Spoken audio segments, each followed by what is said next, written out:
जी, हमने income for property कर लिया था। आगे आते हैं जी बिजनेस पर।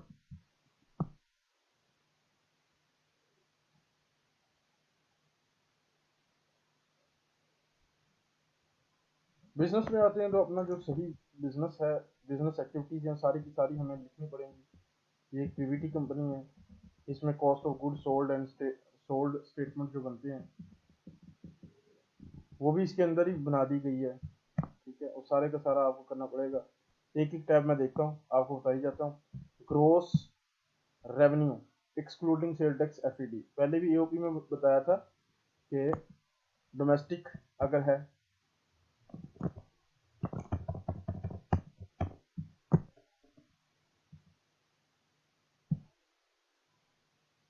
ग्रोस एक्सपोर्ट सेल,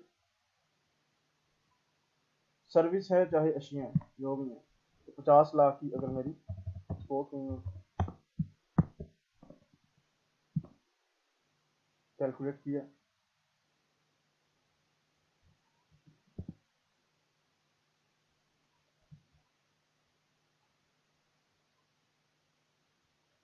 डिस्काउंट वगैरह कुछ नहीं है। आपको पता है हम कम से कम डोमेस्टिक कमीशन, ये तो हमारी सेल हो गई। अब selling expense, freight, outward, brokerage commission, discount, ये वो सारी चीज़ें हैं जो कि डायरेक्टली कॉस्ट इनकर्ड की है। ठीक है,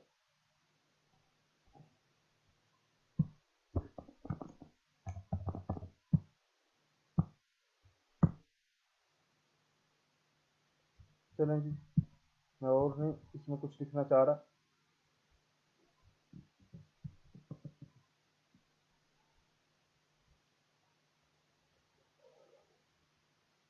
कॉस्ट ऑफ सेल आ जाते हैं। ओपनिंग स्टॉक मेरा कितना था, ओपनिंग स्टॉक तो उसने खुद ब खुद उठा लेना था, पिछले साल की इनकी रिटर्निंग माइट भी हो। अच्छा जी, domestic raw material components opening balance 20 lakh. आपको पता ही है cost of goods sold statement कैसे बनती है, ओपनिंग मटेरियल का, डोमेस्टिक वाला। और अगर नहीं है रहा तो जो यूज है वो कर लें, जो आपकी कंपनी में काम आते हैं जिन चीज़ें। एक एक चीज का हिसाब रखने जा रहा है सर। एफ ओ एच, अब आगे स्टोर का कुछ नहीं, फिनिश गुड का कुछ नहीं पड़ा था, तो फिनिश गुड है। फ्यूल, फ्यूल भी zero, work in process opening zero, सारा ओपनिंग स्टॉक है जी। अपनी तरफ से तफसीलन उसने लिखा है कि आपको ओपनिंग किसी फॉर्म में भी अगर ऑयल अगर यूज करते हैं तो उसका ओपनिंग कितना स्टॉक बचा पड़ा था, वर्क इन प्रोसेस का जो मैकेनिज्म है उसमें ओपन में कितना माल, वर्क इन प्रोसेस ओपनिंग कितना है, तो सारी चीज़ों का ये सारा वर्किंग प्रोसेस है। ये सारा ओपनिंग स्टॉक है सभी, सारा ओपनिंग स्टॉक है, यहाँ से यहाँ तक किसी भी शेप में हो सकता है, जो कि यकम जुलाई 2000 आपका जो भी सन है, यकम जुलाई वाले दिन जो आपको आपके पास पीछे से कैरी फॉरवर्ड होके आया है और आपने ब्रॉड फॉरवर्ड उसको रिसीव किया। Net domestic purchase raw material component, साल के पूरे साल के दरमियान में आपने कितने का माल परचेज किया, मैं कहता हूँ 60 लाख। और नेट इंपोर्ट रॉ मटेरियल, मैं कहता हूँ 30 लाख का, 3 लाख का चलेंगे। अब मैं उसको क्लोजिंग जस्ट मैंने देना है और उसने ना खुद ब खुद निकाल देना है सब कुछ। मैं इसका क्लोजिंग देने लगा हूँ, ओपनिंग 20, 60 और 70 80, 80 और सेल मेरी हुई है 1 करोड़ की। 80 में से मैं ना 20 क्या देता हूँ, तो 20 लाख क्लोज पड़ा हुआ था, तो मतलब 60 लाख लगा हुआ।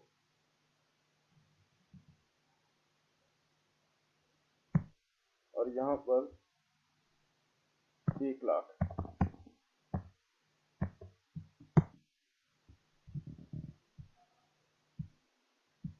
कैलकुलेट,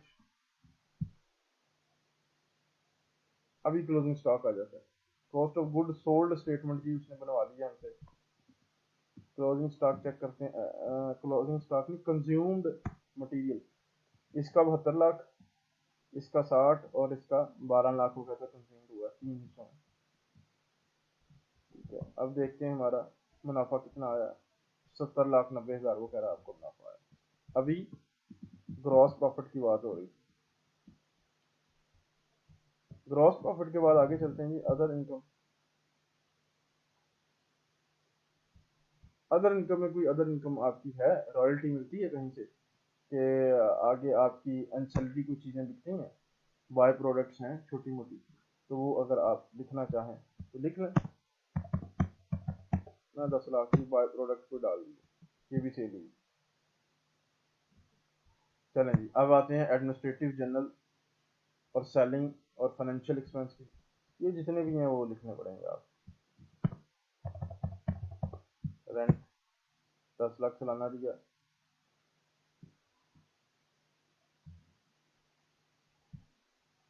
रेट, सेस, ऐसे अखराजात जो इनकम टैक्स के अलावा और सेल टैक्स के अलावा कोई, या एफईडी के अलावा या सीवीटी के अलावा, ये फेडरल लेवल के टैक्सेस के अलावा और प्रोविंशियल लेवल के टैक्सेस नहीं है, तो वो यहाँ से खर्चा बन जाएगा। मान लेते हैं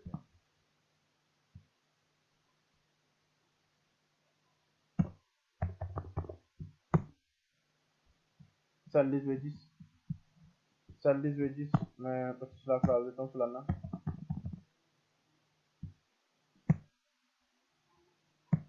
25 लाख मैंने डाल दी। और इलेक्ट्रिसिटी वाटर बिल ये वो मैंने डाल दिया 30,000।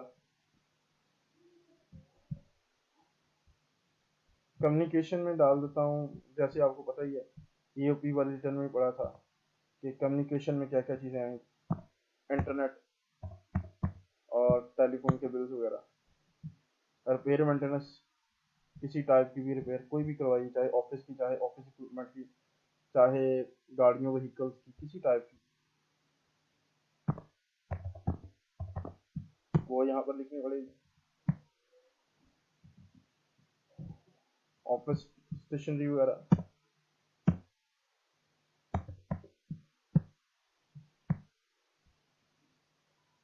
कैलकुलेट करके भी देख लें। चलें जी, बाकी भी इसी तरह ही है। इंश्योरेंस है, प्रोफेशनल चार्जेस हैं, डोनेशन है, डायरेक्टर मुशाहरा कोई दे रहे हैं, WPP फंड है, प्रोविजन फॉर डाउटफुल डेट्स हैं, एक दफ़ा डाल लेंगे बाद में निकालने के लिए कहेगा तो हम डालते ही नहीं है। ठीक है, वैसे तो हमने प्रोविजन बना के डाली होती है, प्रोविजन वो नहीं मानता, आपको पहले ही बताया। ऑब्सोल्यूट स्टॉक हो गया, वो राइट ऑफ किया। ठीक है, डेप्रिसिएशन जितना चार्ज किया, अमोर्टाइजेशन, इंटेंजिबल एसेट का, इंटेंजिबल एसेट बेचे हैं उनका कोई फ़ायदा नुकसान हुआ है, सेल ऑफ एसेट बेचे हैं, एसेट सेल किए हैं तो फिर उसका कोई अगर फ़ायदा नुकसान है तो बताएं। लॉस कैलकुलेट हमारा। असल में इसके दो इफेक्ट हैं, इधर भी ले लेता है और दूसरी जाने भी लेता है, एक दफ़ा जमा करता है एक दफ़ा माइनस करता है। अभी देख लेते हैं। अभी तो आपने इधर एडमिन एक्सपेंस में प्रोविजन फॉर डाउटफुल डाली थी, इधर वो कह रहा है वापस करनी है, कहेगा कि ये 1 लाख रुपया, फर्ज करें मैं, वो कह रहा है आपने एडमिन एक्सपेंस में अगर 1 लाख रुपया प्रोविजन बना के कोई डाली है, प्रोविजन वही पहले ही बताया था एस्टिमेटेड खर्चा होता है।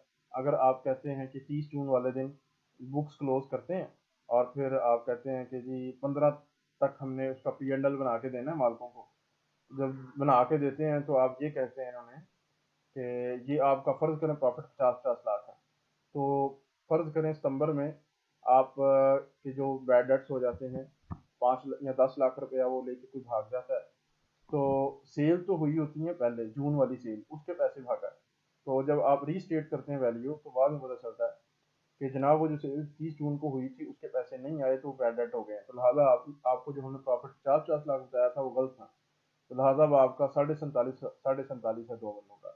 तो वो तो जाहिर है कि आपको कहेगा कि आप 3 महीने बाद मुझे क्यों बताया, इसके लिए काउंटिंग ने हल निकाला था प्रोविजन का, एस्टिमेटेड खर्चा।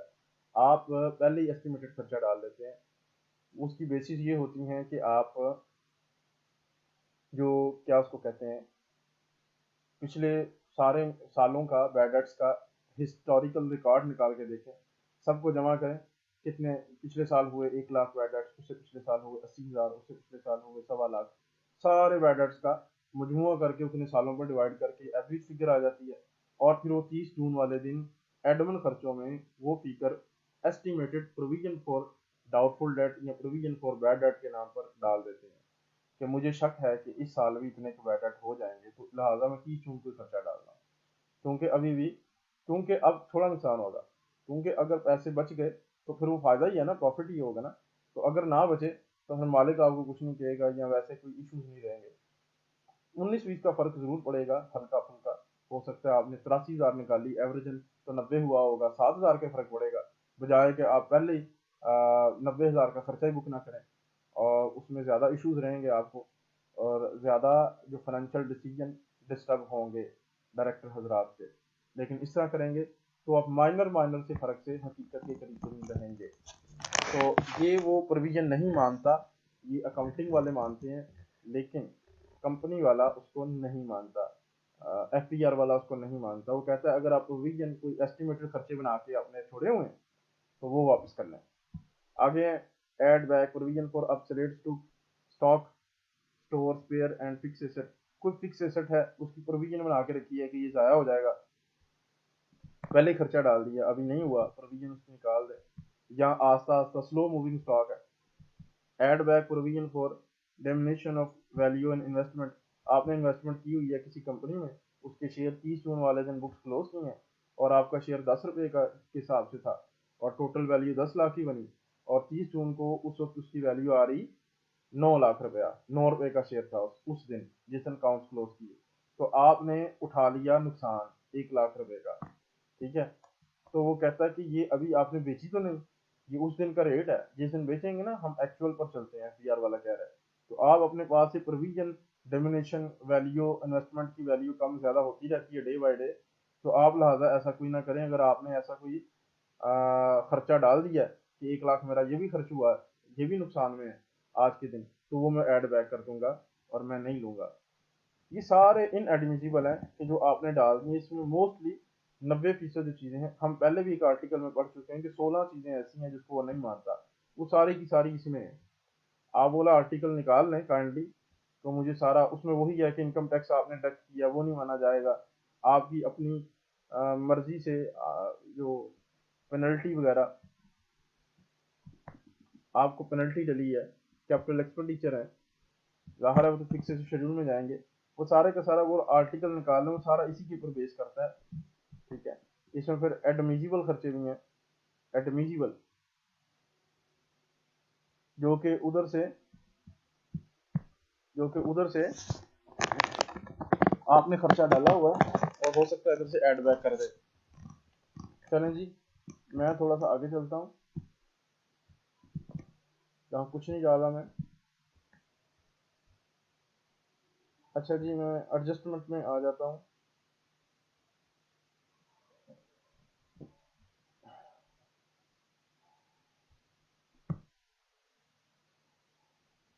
5 सालों तक, पिछले 5 सालों तक अपना लॉस आप एडजस्ट कर सकते हैं। आप कह दें कि मुझे जी लॉस हुआ था 40,000 का, लेकिन ये सिर्फ पीवीटी कंपनी के लिए, इसके लिए आम के लिए नहीं है। अच्छा, कैलकुलेट मारता हूँ मैं, 40,000 मैंने अपना वो एडजस्ट भी कर लिया।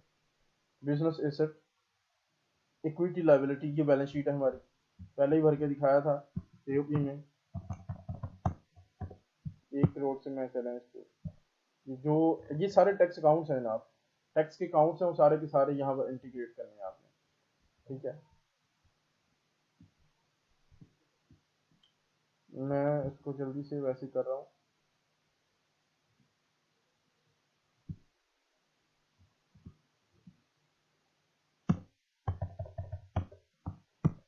50 लाख अथोराइज कैपिटल है, हम कहाँ तक इन्वेस्ट कर सकते हैं? 75 लाख तक। हम इन्वेस्ट कर सकते हैं। ये सिर्फ सामने लिखा होता है, ये इसका इम्पैक्ट तो नहीं होता थोड़ा इसका। शेयर डिपॉजिट मनी ये वही है कि आप इशू नहीं करते, सब्सक्राइब नहीं करते, पेड अप कैपिटल नहीं बढ़ाते, तो अपने पास से पैसे लगाए जाते हैं, शेयर डिपॉजिट मनी में चले जाते हैं। ठीक है, आप उसकी बकाया उसकी फीस नहीं अदा करते ना। मिसाल के तौर पर आपने इजाजत ली है 75 लाख की, 75 लाख में इन्वेस्ट करूंगा, लेकिन इन्वेस्ट आप 50 लाख करते हैं, तो इसके अलावा अच्छा आप 50 75 तक अगर कर भी लें तो और ज्यादा पैसे डाल लें ना, तो आप कहते हैं यार अभी फीस नहीं मैंने जमा करवानी है, उनकी नजरों में नहीं आना चाहता, तो आप शेयर डिपॉजिट मनी में पैसे जमा करवा सकते हैं। शेयर डिपॉजिट मनी है मतलब इन्वेस्टमेंट की शेप है।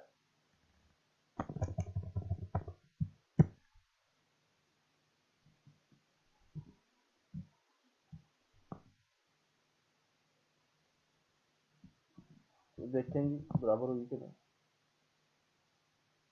60 लाख है, 40 लाख से शॉर्ट है, तो 40 लाख में डाल देता हूँ अक्रूड एक्सपेंस में, यानी कि 1 साल के अरसे के दौरान जो मैंने पे करने हैं पैसे, तो मेरी बैलेंस शीट हो गई पूरी बराबर। 10 मिलियन और 10 मिलियन दोनों बराबर हो गए। चलें जी अगला टैब देखते हैं। Transaction less than 50 million of non resident, total value of revenue transaction with non resident. देखें जी नॉन रेजिडेंट बंदा होगा तो ये फिर यहाँ पर जाएंगे, एम टक्के मारने का यहाँ पर फायदा कोई नहीं। पीवीटी कंपनी हमेशा रेजिडेंट ही होती है, लिहाजा अगर कोई बंदा अगर कंपनी नॉन रेजिडेंट होती है तो वो फिर फॉरेन कानून के मुताबिक बनी होती है और पाकिस्तान में काम कर रही होती है, फॉरेन उसकी फॉर्मेशन होती है। अच्छा जी यहाँ पर आते हैं, और दूसरी बात यह है कि यहाँ डिटेल प्रोवाइड नहीं करनी होती, कम अज कम मालूमात देनी होती है हमें ना, कम अज कम इंफॉर्मेशन हमें उनको बतानी होगी। एम डिटेल फुल बटा फुल जो खाने हैं सबको फिल करना, छोटी छोटी चीजें सब कुछ हमें नहीं बताना, जिस चीज का उसने पूछा है सिर्फ टू द पॉइंट, और कोशिश ये करनी कि कम अज कम चीजें यहाँ पर डिक्लेयर की जाए। अच्छा जी कैपिटल एसेट है, कैपिटल एसेट आपको पता है long term short term,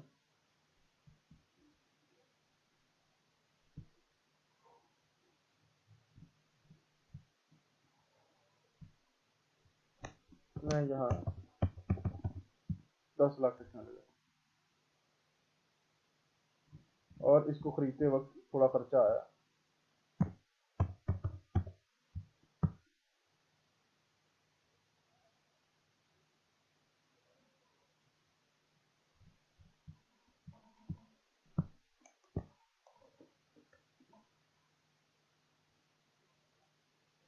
long term मैंने एक एसेट रखा हुआ था उसको बेचा है, उससे 10 लाख रुपया मुझे मिला, और जो कॉस्ट उसके ऊपर पड़ी 50 हजार, तो मुझे net gain loss on capital asset hold held long term, तो मुझे 9.5 लाख में पड़ा।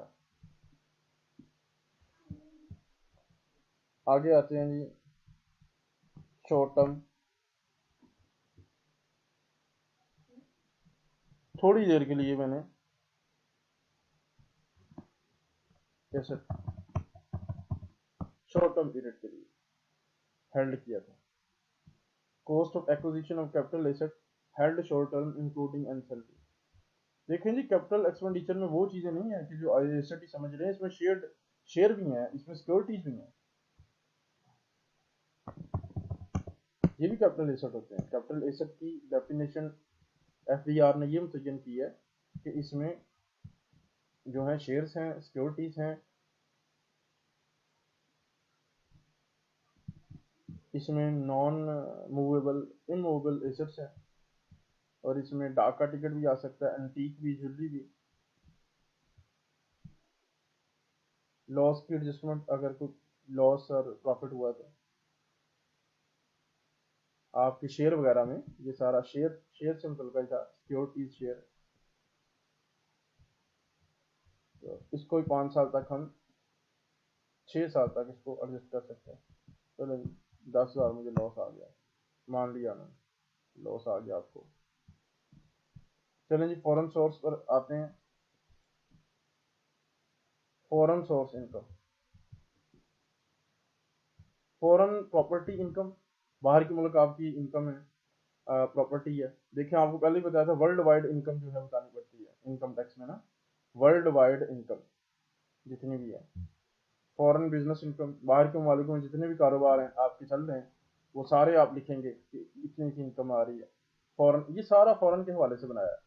पूरी दुनिया में जितने भी ऑपरेशन आपके हो रहे हैं, और हेड ऑफिस चाहे आपका कराची में या लाहौर में या पिंडी में, जहाँ मर्जी है, वर्ल्ड वाइड आपने अपनी कंपनी के नाम या कंपनी की जो सब्सिडरीज हैं, आप होल्डिंग है वो सब्सिडरीज है, तो फिर वो आप उनका P&L यहाँ पर आपको देना दरकार है।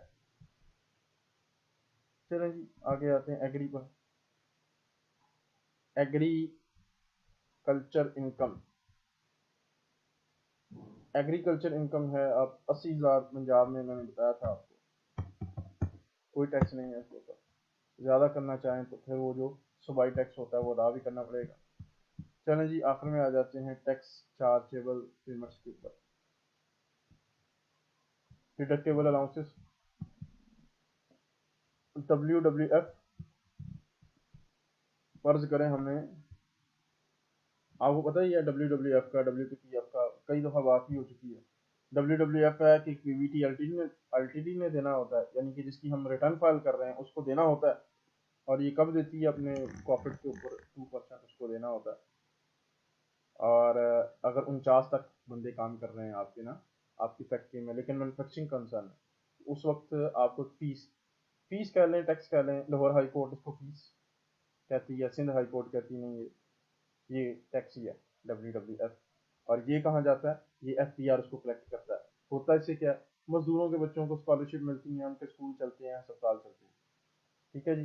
वो 2-2%, 2% मुनाफा, नेट प्रॉफिट का 2% मुनाफा इन 49 लोगों में डिवाइड करना, मतलब ये कि हुकूमत पाकिस्तान को जमा करवाना कि जनाब 49 बंदे हमारी फैक्ट्री में काम करते हैं, ज़्यादा से ज़्यादा। अच्छा, ये WPPF है, इसकी जिम्मेदारी भी FBR के पास है कि इसको कलेक्ट करे। और ये है कि worker profit participation fund, PVT LTD company हो और क्या हो, 50 या 50 से ज़्यादा बंदे काम करते हैं फैक्ट्री में, तो फिर आपको 5% और जमा करवाना पड़ेगा अपने नेट प्रॉफिट का, तो 7।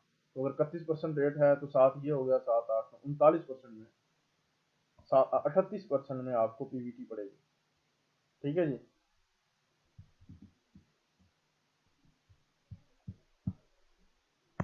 टैक्स की क्रेडिट मिलेंगे आपको,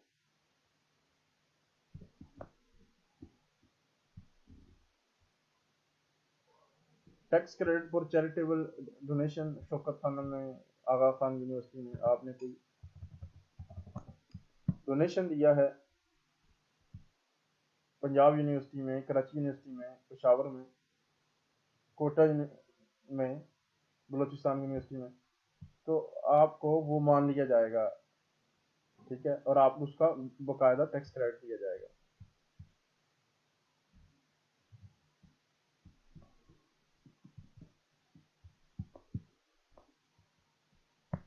एडजस्टेबल टैक्स में अब AOP वाला सारा सीन आ गया, AOP वाला सारा सीन आ गया। मैं इसको दोबारा रिपीट नहीं सारा करूंगा। इलेक्ट्रिसिटी बिल अगर कमर्शियल है, अगर इंडस्ट्रियल है, अपना मीटर सेलेक्ट करें और अपना टैक्स को क्लेम करें, WHT जो कटा हुआ है, ठीक है।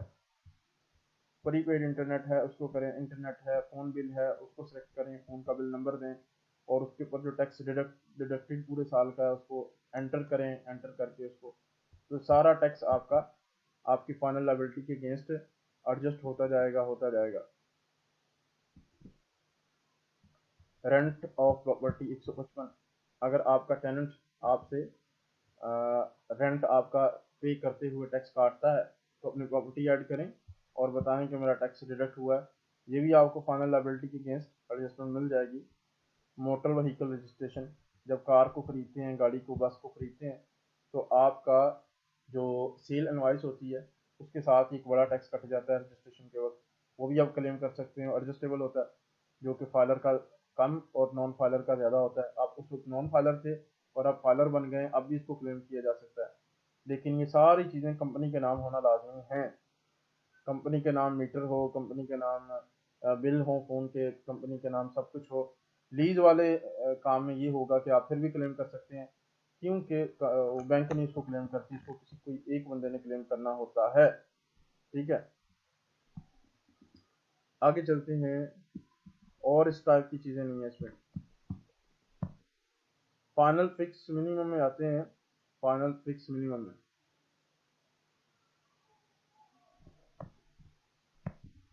फाइनल फिक्स में आपकी इंपोर्ट हैं 4, 5, 6%, 10%, 7%। वो आपका बिजनेस ही ऐसा है। आप कॉन्ट्रैक्टर हैं, आपका 7% टैक्स डिडक्ट होता है, वो full and final discharge of liability है, एफटीआर में आ जाते हैं। ठीक है, कैपिटल गेन है, जमीनें खरीदो फरोख्त की हैं, वो सारा एओपी में पढ़ चुके हैं, दोबारा रिपीट करने की जरूरत नहीं है। कंपटीशन में आ जाते हैं।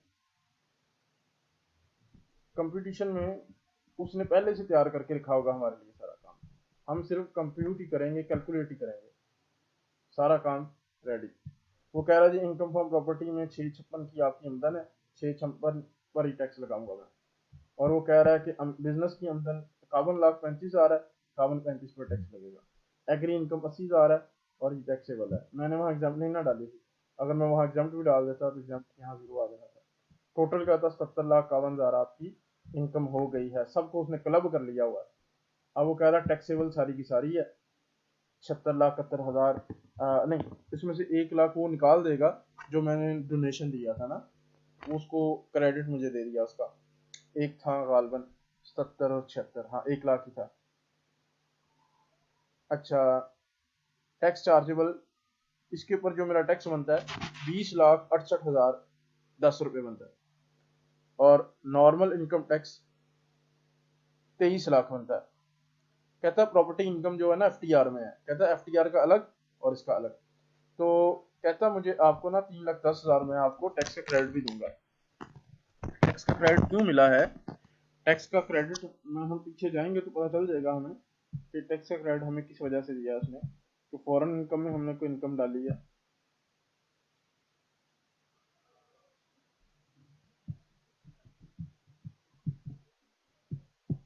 देखें, तो मैंने लाजमी डिडक्टेबल अलाउंसेस में कुछ जरूर डाला होगा, इसमें नहीं मैंने कुछ डाला। चलें, मुझे उसने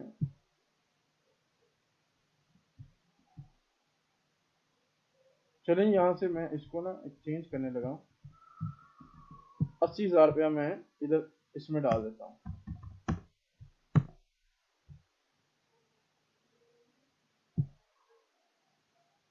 80,000 मैं इसको एग्जाम्प्ट कर देता हूँ।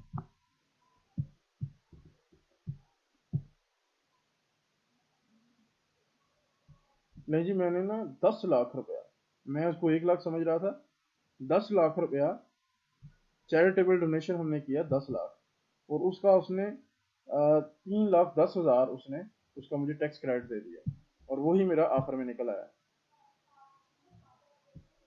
चलें जी, अब मेरा 3 लाख इसमें से टोटल टैक्स में से 3,10 मेरा टैक्स कम हो गया, और मुझे 20,68,000 रुपया एडमिटेड टैक्स है। मैंने कभी भी मतलब कोई चलान मैंने नहीं जमा करवाया था पूरे साल, तो मेरा ये जो टैक्स है 20,68,010 रुपये, ये भी मुझे इसका एडमिटेड टैक्स का चलान जनरेट करना पड़ेगा, और चलान में लिखना पड़ेगा ये एडमिटेड है। मैं इसको मानता हूँ 20,68,10 रुपये, इसका चलान मैं जमा करवा दूंगा। और तो जैसे मैं जमा करवाऊंगा पेमेंट में जाऊंगा, पेमेंट में वो चलान खुद ब खुद आ जाएगा, उसको मैं यहाँ से ओके करूंगा, सेलेक्ट करूंगा, और उसको मैं अप्लाई कर दूंगा। जैसे ही अप्लाई करूंगा तो यहाँ से जो टैक्स आ रहा है ये खत्म हो जाएगा।